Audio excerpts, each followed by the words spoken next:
All right, hey everyone, it's March the 14th, the year 2017, and I've got a 14-page affidavit here that is associated with Schuyler Barbeau's case.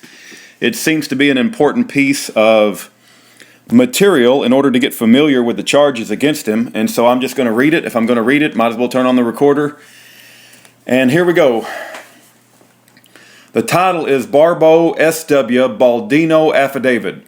AUSA, assigned Western District of Washington.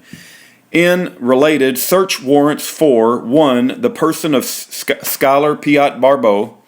2. Property parcel in Springdale, Washington in Stevens County, Washington. And 3. Property parcel in Springdale, Washington in Stevens County, Washington.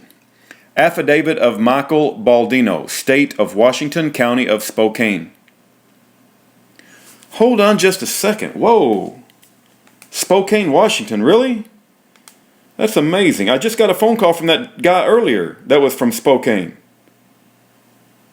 That's crazy. And that was about Schaefer. That guy that called me earlier that I did a video about Schaefer, he was offering to do conflict resolution, was from Spokane, Washington. That's interesting. What's the odds of that? Okay, affidavit of Michael Baldino. I, Michael Baldino, a special agent of the Federal Bureau of Investigation, I already don't like him, Seattle, Washington, have been duly sworn, state as follows. Affiant background. 1. I am a special agent with the Federal Bureau of Investigations and have been since January 2013. Before becoming an FBI agent, I was a professional firefighter, emergency medical and hazardous materials technician with Fairfax County Fire and Rescue Department in Virginia. As an FBI special agent, I have investigated, received training, and have field experience in investigating the diverse criminal violations over which the FBI has jurisdiction, to include domestic and international terrorism, crimes against children, illegal narcotics, and other violations of federal statutes. I have acquired knowledge and information about these offenses and the methods by which they are executed through formal and informal training. Other law enforcement officers and investigators, informants, as well as through my participation in other investigations. Number 2, as a law enforcement officer, I have participated in the execution of numerous arrest and search warrants, which have resulted in arrest, convictions, and the recovery of evidence and contraband. I am currently assigned to the Seattle Division's Domestic Terrorism Squad on the Joint Terrorism Task Force, which investigates criminal violations relating to incidents of both domestic and international terrorism. I am also currently a member of the FBI's Evidence Response Team, ERT, and have completed specialized training in organizing, conducting, and leading evidence recovery operations to include the processing of complex crime scenes and utilizing forensic evidence collection techniques. Introduction and purpose of affidavit. 3. I make this affidavit in support of an application under Rule 41 of the Federal Rules of Criminal Procedure 4. 1. Search warrant number 2:5MJ00337-JTR. To search Schuyler Pyatte Barbeau as more fully described in Attachment A to this affidavit for search warrant number 2:5MJ00337-JTR for his cellular phone, and to search and seize from his phone the items that are described in Attachment B to this affidavit for search warrant number 2:15-MJ, the same thing as before, and search warrant number 2:15MJ00338-JTR to search property parcel number 2043200 in Stevens County, Washington, which is owned by Richard R. Clark, hereinafter the subject premises A, as more fully described in Attachment A to this affidavit for search warrant number, you know what it is, 00338, and search for and seize items which are described in Attachment B to this affidavit for search warrant 00338. Search warrant number 2:5, it's got an underscore, to search property parcel number 2045705 in Stevens County, Washington, which is owned by William D. Missner and Celia A. Missner, hereinafter the subject premises B, are more fully described in Attachment A to this affidavit for search warrant 2:15, etc., and to search for and seize the items that are described in Attachment B to this affidavit for search warrant number 2:15, etc. 4. The facts set forth in this affidavit are based on my own personal knowledge obtained from other individuals during my participation in this investigation, including other law enforcement officers, review of documents and records related to this investigation, communications with others who have personal knowledge of the events and circumstances described herein, and information gained through my training and experience. 5. Because this affidavit is submitted for the limited purpose of establishing probable cause in support of the application for a search warrant, it does not set forth each and every fact that I or others have learned during the course of this investigation. Applicable law. Number 6, Title 26, United States Code, Sections 5861D and 5845A3 prohibit a person from possessing a short-barreled rifle unless the person has registered the firearm in the National Firearms Registration and Transfer Record. Number 7, Title 18, United States Code, Section 9220 generally prohibits a person from possessing a machine gun. Number 8, Title 18, United States Code, Section 641 prohibits a person from knowingly possessing stolen United States government property. Summary of probable cause. A. The short-barreled rifle. On June the 5th, 2015, the Seattle Division of the FBI received information from another law enforcement agency that resulted in FBI Special Agent Daniel Bennett contacting a confidential human source regarding potential threats to law enforcement made by Washington State resident Schuyler Pyatte Barbeau. The confidential human source advised FBI Special Agent Bennett and Barbeau frequently told the CHS that the federal Footnote 1, the FBI has paid the CHS for his involvement in this matter over $3,500. Did you get that? The FBI paid the confidential human source, which was Oliver Murphy, $3,500.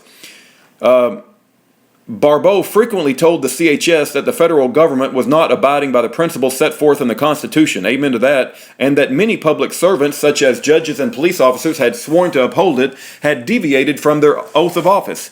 The CHS further advised that Barbeau told the CHS that it was his duty to educate public servants who were not living up to their oath, and discussed lynching those he deemed were unworthy if necessary. Where is that on recording? Is there any evidence whatsoever of that statement? I could go into example after example after example where the FBI says that somebody said something and it never ever happened. I have examples of the Secret Service claiming that a preacher I know said that if you're going to shoot him at night because you can use night scopes. He never said anything like that. The Secret Service just made that up. In one instance, Barbeau told the CHS that he and other like-minded individuals would physically remove a California judge presiding over a misdemeanor weapons violation he received there in the fall of 2014. So they're going to claim on this affidavit that the CHS is reporting that Barbeau said all this nasty stuff and they've paid the CHS $3,500. Hey, do you think if you paid somebody $3,500 that they might make up a few things that you said that you really didn't say? Insanity that we got this going on. The FBI and the Department of Justice are run by Satan, and they are Satan's minions. Number 10, the CHS further told FBI Special Agent Bennett, which sounds like hearsay and bribery, that the bribery because they're paying the CHS, that Barbeau was always armed with a .45 caliber pistol and frequently traveled with a short barrel AR-15 rifle, SBR, body armor, and a helmet in his vehicle. Number 11. On October the 19th, 2015, the CHS advised FBI Special Agent Bennett that on October the 17th, 2015, Barbeau invited the CHS to a trailer he was occupying in Springdale, Washington at subject premises A and discussed selling his SBR. The CHS advised FBI Special Agent Bennett that on October the 17th, 2015, at the trailer in Springdale, Washington, in Stevens County, Washington, Barbeau asked the CHS to find a buyer for him and allowed the CHS to take several photographs of the SBR. Barbeau also informed the CHS that he willing to sell the SBR along with the longer rifle, optics, and other accessories for $5,000. Number 12. On October the 23rd, 2015, Eurafient conducted an open source investigation of Facebook for photographs of Barbeau either describing or holding an SBR. During the course of the investigation, Eurafient found and captured 3 such photographs posted to Facebook in which Barbeau was either tagged by another Facebook user or commented directly on. Those photographs are described as follows. A. On July the 23rd, 2014, Facebook user Blaine Cooper posted a photograph of a tan-colored handgun and an SBR on top of black carrying case covered in stickers. The text accompanying the photograph said, "Share via Schuyler Barbeau." Okay, is Blaine Cooper a good guy or bad guy? I can't keep up with all these players. I think my wife might know. Let me ask her real quick on Skype. Is Blaine Cooper a good guy or bad guy? All right. Share via Schuyler Barbeau, implying that the weapons are Barbeau's, and included a direct link to Barbeau's Facebook account. On July the 24th, 2014, Barbeau commented directly on the photograph via his own Facebook account and stated, FNX 45 tactical with an AAC Tyrant suppressor that still waiting on approval from ATF. Barrel is Rainier Arms Ultramatch Series 10.5 inch. Okay, my wife replied back, I won't say anything because I don't. Blaine Cooper seems to be somehow related to this Schuyler Barbeau thing, so who knows? I'll have to investigate that later. Barrel is a Rainier Arms Ultramatch Series 10.5 inch. B. On July the 30th, 2014, Facebook user Blaine Cooper, posted a photograph of Barbeau holding an SBR in front of the rear tailgate of a sport utility vehicle. The text accompanying the photograph said, "With Schuyler Barbeau," and provided a direct link to Barbeau's Facebook account. C. On August the 10th, 2014, Barbeau posted a photograph of a tan-colored handgun and an SBR short-barreled rifle on top of a yellow Gadsden flag included as a part of a MySanAntonio.com news article on his personal Facebook account. The text accompanying the photograph said, "I love how a bunch of my pictures are popping up in articles around the web." On August 11th, 2014, Facebook user Ryan Gargano commented on the photograph Barbeau shared and inquired, "You own an SBR? Nice. What barrel length before the muzzle brake?" On August 12th, 2014, Barbeau responded to the comment and wrote, "Ryan Gargano, it's a 10.5 Rainier Arms Ultramatch series. It shoots really nice." 13. On November the 3rd, 2015, the confidential human source contacted FBI Special Agent Bennett and advised that on the same day, Barbeau contacted the CHS via telephone with additional information about the sale of his SBR. During the telephone conversation, Barbeau informed the CHS that he wanted to use the money from the sale to purchase a rifle capable of firing 7.62 millimeter rounds. Barbeau believed this type of rifle would be more effective in shootouts with law enforcement. 14. On November the 8th, 2015, the CHS met with Barbeau and informed him that he or she had a buyer interested in purchasing his short-barreled rifle for the $5,000 Barbeau had asked for previously. Barbeau told the CHS he would consider the offer. FBI Special Agent surveilled this meeting, and the CHS recorded this meeting at the direction of the FBI. Number 15. On November the 20th, 2015, the CHS contacted FBI Special Agent Bennett, advised that Barbeau had contacted the CHS via a private Facebook message that day and asked him to tell the buyer he was ready to sell his SBR as soon as possible. The CHS told Barbeau the buyer was out of town for the upcoming Thanksgiving holiday, but offered to keep the SBR until the buyer returned. Barbeau agreed to let the CHS keep the SBR and arranged to meet the CHS the afternoon of November the 22nd. 16. On the morning of November the 22nd, 2015, the CHS advised FBI Special Agent Bennett that Barbeau had unexpectedly dropped off the SBR at the CHS's residence in the Western District of Washington and asked him to obtain the money from the buyer as soon as possible that morning. Shortly after Barbeau departed the residence, and the CHS contacted the FBI. 17. Later that same morning, your affiant, I'm pretty sure, is the guy who's writing this affidavit, which appears to be Special Agent Baldino, along with FBI Special Agent Bennett, met with CHS and took possession of the SBR. Following the meeting, Special Agent Bennett took the SBR and secured it at the Seattle Division of the FBI. 18. On November the 24th, 2015, Seattle Division ATF Special Agent Claudia Grigori inspected the SBR at the FBI's office in Seattle and certified that the barrel was less than 16 inches in length, therefore requiring the registration under the National Firearms Registration and Transfer Record. In addition, ATF has verified that Barbeau has not registered the firearm in the National Firearms Registration and Transfer Record. 19. On December the 4th, 2015, the CHS contacted Barbeau via telephone. This conversation was recorded at the direction of the FBI. During the conversation, the CHS asked Barbeau if the Yanks knew how much money he would receive for the sale of his SBR. Barbeau advised the CHS that they know what's going on and went on to explain, I don't sell my guns so I could get cash. I didn't sell my guns so I could get cash to fix my problems with my car and buy food to provide myself. I sold the gun to get another gun. B. Stolen federal property. On October the 19th, 2015, the CHS contacted FBI Special Agent Bennett and advised that during the weekend of October the 17th, 2015, the CHS visited Barbeau at subject premises A.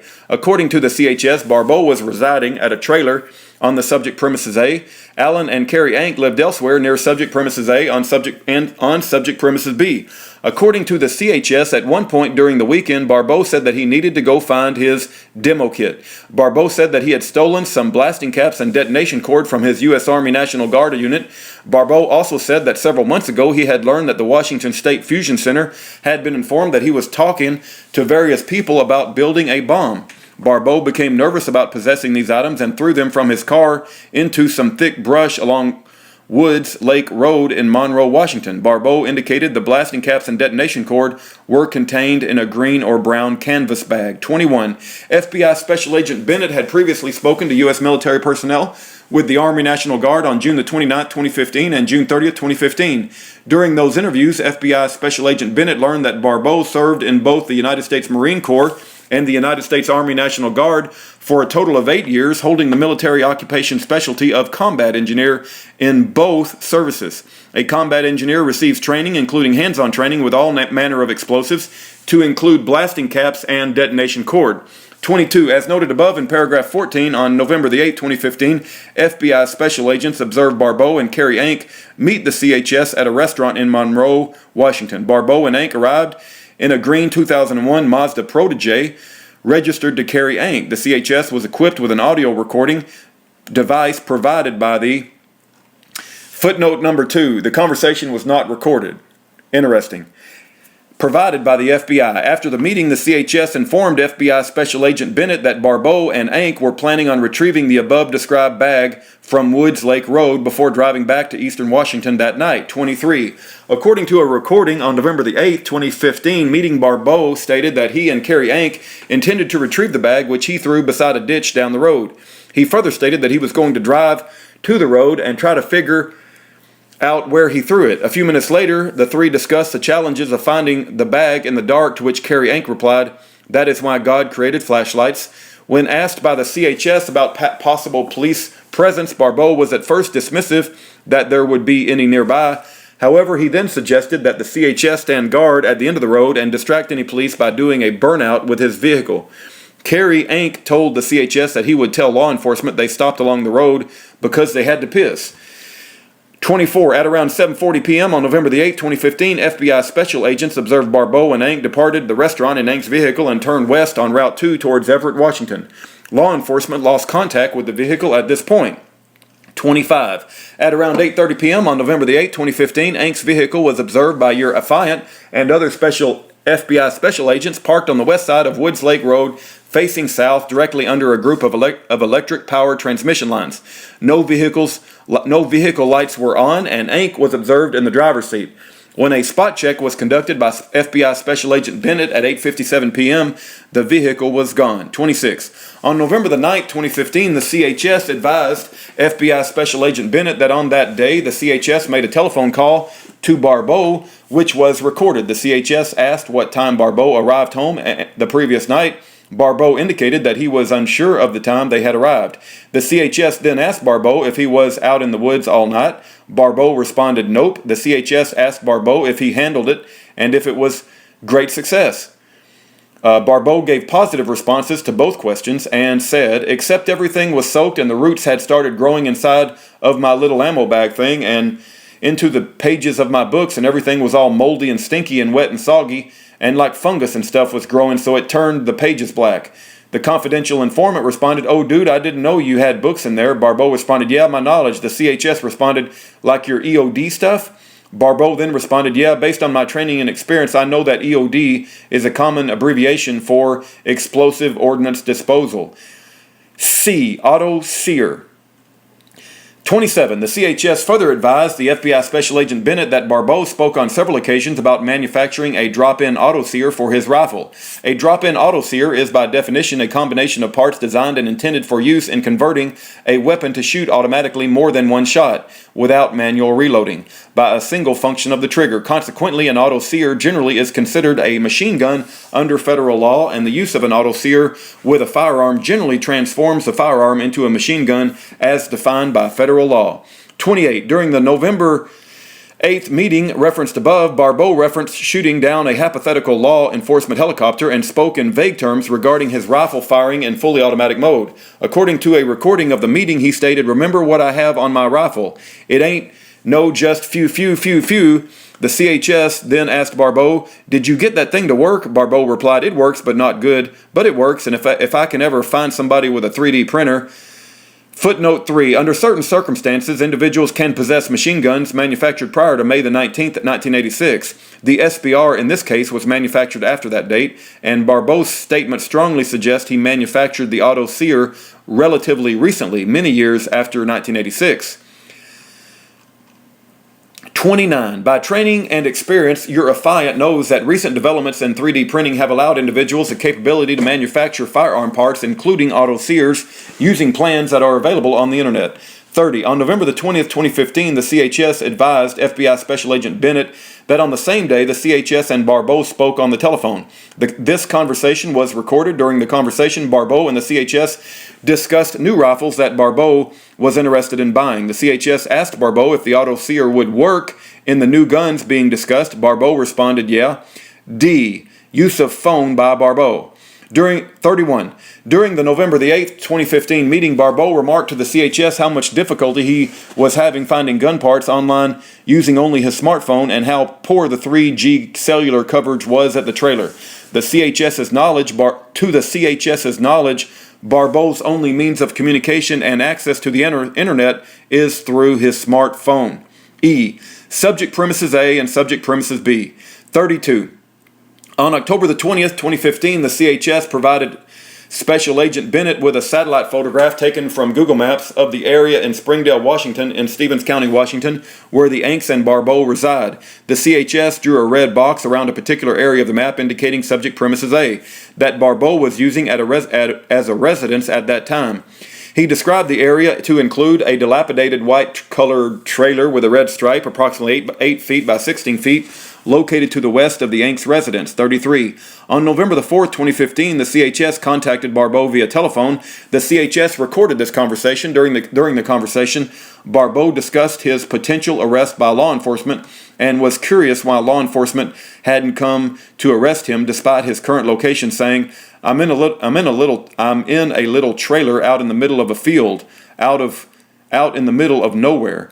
34. On December the 1st, 2015, your affiant conducted an open source investigation of Facebook for any information related to Barbeau's current residence. During the course of the investigation, I found and captured a post Barbeau made to his Facebook account on November the 20th, 2015, in which he commented, 18 and fallen with no heat in the trailer. It's okay though, I'm really getting used to being cold, always suffering, and being in miserable state keeps you hard and ready for when things go south. I don't feel comfortable always living comfortably. 35. On the evening of December the 3rd, 2015, Barbeau contacted the CHS via private Facebook message and informed him or her that he had moved into a different trailer on the property utilized by the Yanks on subject premises B with a wood-burning stove. The CHS provided Special Agent Daniel Bennett with this information the same evening of December the 3rd, 2015. 36. On December the 4th, 2015, the CHS contacted Barbeau via telephone for additional details about the new trailer. The CHS recorded this conversation at the direction of the FBI. Barbeau described his new residence as a white mobile construction site trailer with a roll-up door at one end. Barbeau said his new trailer was up at the house, implying the Ank's residence on subject premises B, and approximately 20 feet from where his broken down Subaru was parked in their yard. 37. Barbeau further advised that CHS that Alan Ank helped him clean out the new trailer before moving in. 38. On December the 4th, 2015, the CHS emailed Special Agent Daniel Bennett diagrams of the interior of the Ank's residence. The Ank's residence in relation to Barbeau's Subaru and new trailer, as well as a satellite image taken from Google Maps with notations indicating the location of the Ank's residence, Barbeau's new trailer, and Barbeau's Subaru, all on subject premises B. 39. Based on the information provided above detailing Barbeau's relationship with Carrie and Alan Ank, as well as his unrestricted access to their property, your affiant believes there is probable cause to search the entire property, including all trailers, residences, structures, vehicles registered to or under the control of Barbeau and or the Anks on subject premises A and subject premises B. In particular, your affiant believes that there is probable cause that Barbeau may have hidden the blasting caps and detonation cord on subject premises A and subject premises B in a place other than the particular trailer where Barbeau is staying, given his previous efforts to hide the explosives in the woods. In addition, Carrie Ank actively was part of the plot to retrieve the explosives to take back to her property. Thus, there is probable cause to believe that the explosives could be anywhere on their property, including but not limited to the particular trailer where Barbeau is staying, as well as any other trailers, residences, structures, and vehicles registered to or under the control of Barbeau and or the Anks on the property. Conclusion. 40. Based on the foregoing, I request that the court issue the proposed search warrant to search the locations described in Attachment 8 to search warrant number 2:15-MJ-0037-JTR, to search warrant number 2:15-MJ-0038-JTR, and to search warrant number 2:15-MG-00___JTR for the items set forth in the attachments B, to search warrant number 2:15-MJ-0037-JTR, to search warrant number 2:15-MJ-0038-JTR, and to search warrant number 2:15-MJ-00___JTR, signed Michael Baldino, complainant, Special Agent FBI, subscribed and sworn from the King County, Washington, telephonically before me in Spokane County, Washington, this 5th day of December 2015, Thomas O. Rice, United States District Court Judge. And then there is an affidavit A. This warrant authorizes the search of Schuyler Barbeau for any cellular phones. This warrant authorizes the search of any such phones for the items described in Attachment B. Schuyler Pyatte Barbeau is known to reside in a trailer located on property parcel number 204-5705 in Stevens County, Washington. Attachment A. Attachment B, items to be seized from the phone described in Attachment A. All documents and items reflecting evidence and or fruits of the commission of the crimes: A, unlawful possession of the firearm in violation Title 26 United States Code Sections 5861D, 5845A3, B, possession of stolen property in violation of Title 18 United States Code Section 641, and C, possession of a machine gun in violation of Title 18 United States Code Section 9220, including 1, any assigned number and identifying telephone serial number, ESN, MAN, IMSI, or IMEI. 2, stored list of recent received, sent, and missed calls. 3, stored contact information. 4, stored photographs or Facebook posts regarding any explosives, auto-sear devices, other devices capable of allowing firearm to fire in fully automatic mode, or short-barreled rifles. 5, stored text messages. All right, that is the affidavit of Special Agent FBI, Satanic Government Beelzebub, named Michael Baldino.